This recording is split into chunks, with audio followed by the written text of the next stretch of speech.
6h46 sur RMC, votre invité Jean-Jacques Bourdin, Nicolas Ferrari, directeur des opérations France d'Airbnb.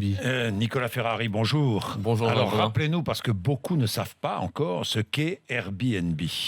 Airbnb, c'est un site et une application mobile qui permet de mettre en relation des voyageurs qui cherchent un mode d'hébergement authentique, local, avec des hébergeurs qui proposent soit une chambre chez eux, soit leur appartement ou leur maison quand ils en sont absents. C'est-à-dire que vous voulez voyager à travers la France ou dans le monde, c'est pas compliqué, vous allez sur Airbnb et là vous allez trouver un appartement, une maison à louer pour 2 jours, une semaine, un mois, c'est ça hein? Exactement, vous trouvez par exemple en France plus de 200 000 logements sur le site. Plus de 200 000 logements sur votre site. Vous n'êtes pas seul ?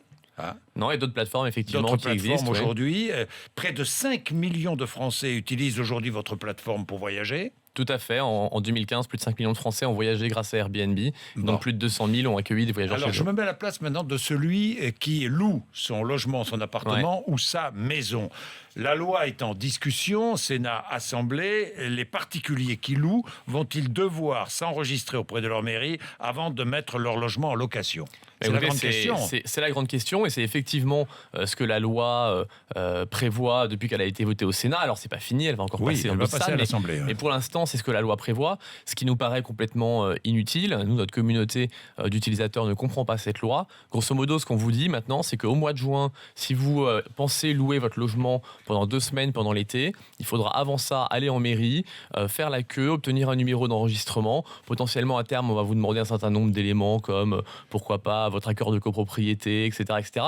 Donc on fait tout pour rendre cette pratique qui est extrêmement simple, la plus compliquée possible. Elle est extrêmement simple, mais je me mets à la place des pouvoirs publics et je me mets à la place des hôteliers qui constatent un vrai manque à gagner. Nicolas Ferrari.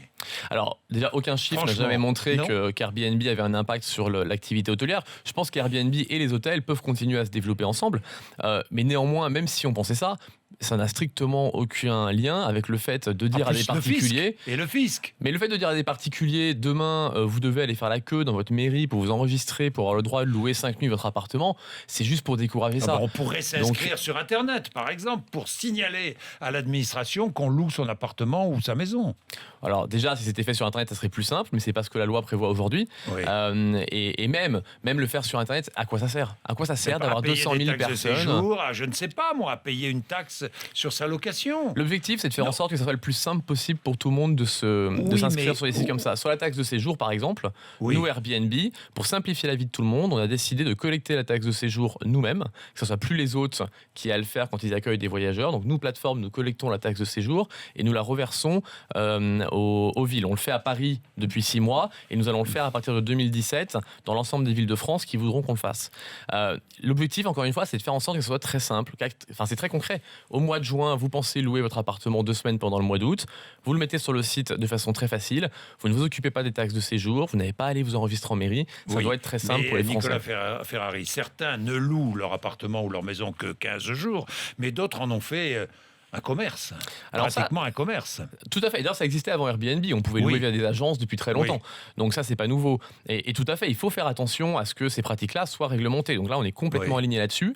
Mais simplement pour réglementer des pratiques d'une minorité qui font ça de façon, on peut qualifier ça de professionnelle, on va pas obliger tout le monde à aller faire la queue en mairie pour obtenir un numéro d'enregistrement. C'est absolument absurde. Oui, la ville de Paris annonce qu'elle allait mettre en ligne de manière publique la liste des locations type Airbnb déclaré. Oui, elle l'a fait hier. Alors ça, c'est pareil, ça participe à pointer du doigt de façon inutile des Français qui louent occasionnellement leur logement pour gagner en moyenne 2 000 € par an. Alors, donc mettre la liste. L'adjoint au maire de Paris en charge du logement dit entre 60 et 70% des 40 000 logements mis en location à Paris sont loués illégalement. Eh ben, j'aimerais qu'il apporte la preuve de ce chiffre. Moi, ce que je sais, c'est que la grande majorité... on loue en passant par Airbnb, est-ce qu'on loue illégalement ? Bien sûr que non. La grande majorité des Français, et en particulier des Parisiens, louent leur résidence principale.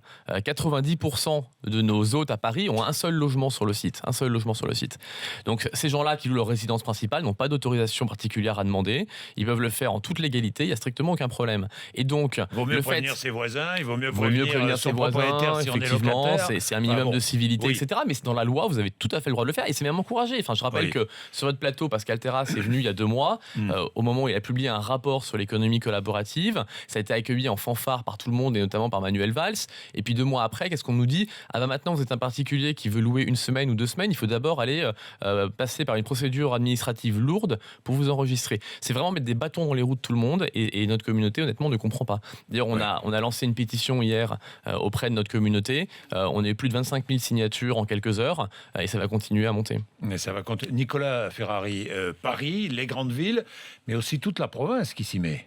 Tout à fait. De plus en plus de gens à travers la France pratiquent Airbnb. C'est d'ailleurs un des grands avantages. Il y a 15 000 communes en France aujourd'hui qui ont au moins un logement Airbnb. À titre de comparaison, il y a 6 000 communes dans lesquelles il y a un hôtel. Pourquoi ? Oui. Parce qu'il faut qu'il y ait un minimum de touristes qui viennent dans une ville pour justifier l'investissement dans un hôtel, c'est normal. Alors qu'un particulier peut accueillir 1, 5, 10 voyageurs par an. Et donc ça désenclave aussi les territoires. L'euro, vous avez constaté une accélération de la circulation sur Airbnb. Tout à fait, l'euro c'est un événement majeur, Oui. donc on voit Cannes effectivement... aussi, évidemment, tous les gros événements. Hein. Tous les gros événements sont des moments où Airbnb est particulièrement intéressant parce qu'en fait, les capacités hôtelières sont pleines. D'ailleurs, on voit les prix qui montent souvent de façon faramineuse. Et donc, Airbnb permet de combler la demande additionnelle au moment d'un événement.